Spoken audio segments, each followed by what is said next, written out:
दोस्तों, हर कोई चांद के अनसुलझे रहस्यों को जानना चाहता है। वो चाहे बच्चा हो, जवान हो या बूढ़ा हो, हर एक को उत्सुकता रहती है।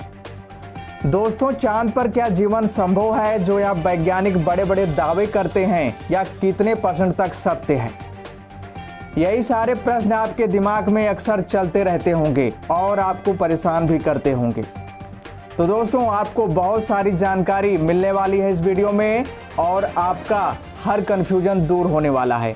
तो दोस्तों, फटाफट वीडियो को लाइक करिए और दोस्तों, अगर आप लोग चैनल पर नए हैं चैनल को सब्सक्राइब कर लीजिए और दोस्तों कमेंट्स में जय हिंद लिखना मत भूलिएगा। दोस्तों, नासा, जक्सा और अन्य स्पेस एजेंसियां बहुत सालों से चंद्रमा के रहस्यों को जानने की कोशिश में लगे हुए हैं। कुछ हद तक उन्हें कामयाबी भी मिली, लेकिन अभी तक उन्हें वह मुकाम नहीं हासिल हो पाया। लेकिन दोस्तों, एक बात जानकर आपको बड़ी हैरानी होगी, वह यह है कि इसरो इन सबसे बड़ी दूर आगे बढ़ गया है। इसीलिए यह सारी विदेशी एजेंसियां इसरो से जल रही हैं। एक दिन वह भी था जब इसरो को कोई नहीं जानता था, केवल हर जगह नासा ही नासा था और इसीलिए नासा इतराता था। इसरो ने कई बार नासा से हेल्प भी मांगी थी और चंद्रमा से संबंधित डाटा भी मांगा था, लेकिन नासा ने डाटा देने से साफ साफ मना कर दिया था। और दोस्तों, वो कहते नहीं, रंग लाती है ना पत्थर पर घिस जाने के बाद, सुरखरू होता है इंसान ठोकरें खाने के बाद। जी हाँ, इसरो को भी ठोकर लगने के बाद ही समझ में आया और इसरो ने कुछ ही सालों में रात दिन मेहनत करके यह मुकाम हासिल भी कर ली, जिसे अभी तक कोई हासिल नहीं कर सका। पिछले कुछ दिनों से आप देख रहे हैं कि चंद्रयान 2 का ऑर्बिटर एक से बढ़कर एक नई और अहम जानकारी दे रहा है इसरो को। चांद की सतह पर क्या क्या मौजूद है, इसके बारे में पूरी तरह से जानकारी दे रहा है इसरो को। दोस्तों, चंद्रयान 2 का ऑर्बिटर चांद की सतह पर मौजूद एक विशाल क्रेटर की 3D पिक्चर भी इसरो के पास भेजा था। और दोस्तों, हम सबको पता है कि चंद्रयान 2 चांद के उस हिस्से पर भेजा गया है जहां अभी तक किसी ने जाने की हिम्मत नहीं जुटाई। दोस्तों, नासा ने चांद पर अपना मानव मिशन भी भेजा था, तब भी नहीं पता कर पाया कि चांद पर पानी है। लेकिन हमारा चंद्रयान 1 ने पहली बार में चांद की सतह पर पानी की मौजूदगी को बताया था और उसी समय सभी लोग दंग रह गए थे और चंद्रयान 1 ने सभी को हिला के रख दिया था। और उसी समय नासा को पता चल गया था कि भारतीय वैज्ञानिक किसी से कम नहीं, और उसी समय इसरो का नाम फेमस हो गया और हर इंसान के दिलों में इसरो बस गया। दोस्तों, अभी कुछ दिनों पहले इसरो ने एक और बड़ी खोज करके पूरी दुनिया को हिला के रख दिया है। हर कोई हैरान है, नासा भी हैरान है। दोस्तों, आपको बता दें, इसरो का एस्ट्रोसैट स्पेस टेलीस्कोप ने एक दूसरी दुनिया की खोज की है, यानी आकाश गंगाओं के समूह की खोज की है, जिसे सरस्वती आकाश गंगाएं नाम दिया गया है। यह अभी तक की सबसे बड़ी खोज है। इससे अब हमें बहुत ही जल्द ब्रह्मांड के रहस्यों को पता लग सकेगा, जैसे ब्रह्मांड का शुरुआत कैसे हुआ, क्योंकि यह अभी बहुत बड़ा रहस्य बना हुआ है। दोस्तों, अब इसरो ने अंतरिक्ष में भी अपना तहलका मचा दिया है। दोस्तों, अभी अभी बेहद चौंकाने वाली खबर सामने निकल कर आ रही है। चंद्रयान 1 के द्वारा जो पानी के सबूत मिले थे, डाटा मिले थे चांद पर, उस डाटा के बेसिस पर अभी तक रिसर्च चल रहा था। और अभी अभी की सबसे बड़ी खुशखबरी की बात यह है कि चंद्रयान 1 के द्वारा जो डाटा मिला था और उस पर वैज्ञानिक जो काम कर रहे थे, उस पर बड़ी सफलता मिली है कि कंफर्म हो गया है कि चांद पर पानी है। और उसी डाटा के बेसिस पर इसरो के हाथ एक और अहम जानकारी लगी है, वह यह है कि चांद पर जंग लग रहा है।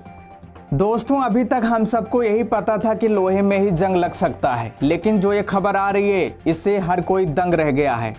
यहाँ पे यही खबर आ रही है कि ग्रह और उपग्रह में भी जंग लग सकते हैं। जी हाँ, भारतीय अंतरिक्ष एजेंसी इसरो के चंद्रयान 1 ने बड़ी खोज की है। उसने कुछ ऐसी तस्वीर ली है जिससे यह पता चल रहा है कि चांद को जंग लग रहा है।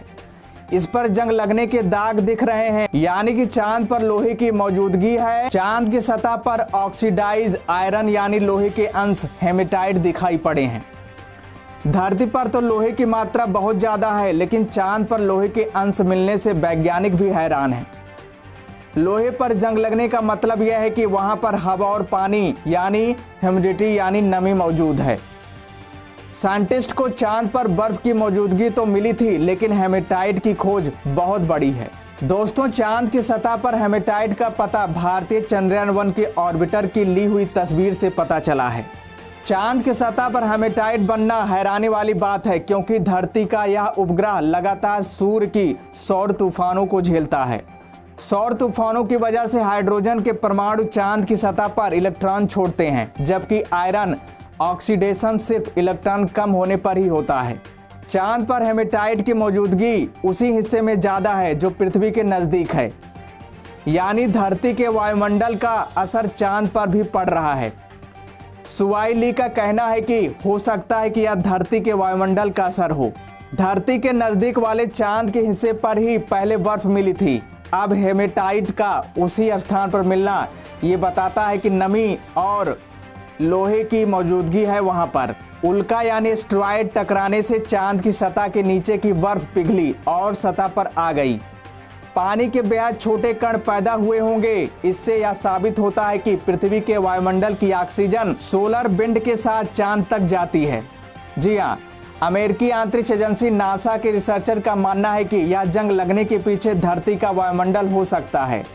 धरती के चुंबकीय वायुमंडल की मैग्नेटोटल पूर्णिमा के दौरान चांद तक आने वाली 99% सौर हवाओं को ब्लॉक करने में सक्षम है, यानी उस दौरान चांद पर मौजूद लोहे में जंग लगनी शुरू होती है। मैग्नेटोटल चांद के लिए सिर्फ शील्ड का काम नहीं करती, बल्कि कुछ ऑक्सीजन भी ट्रांसफर होती है।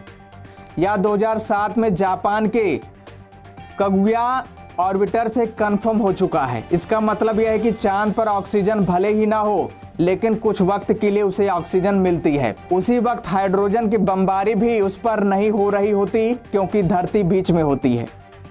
लोहे को जंग लगने के लिए ऑक्सीजन के अलावा पानी भी चाहिए।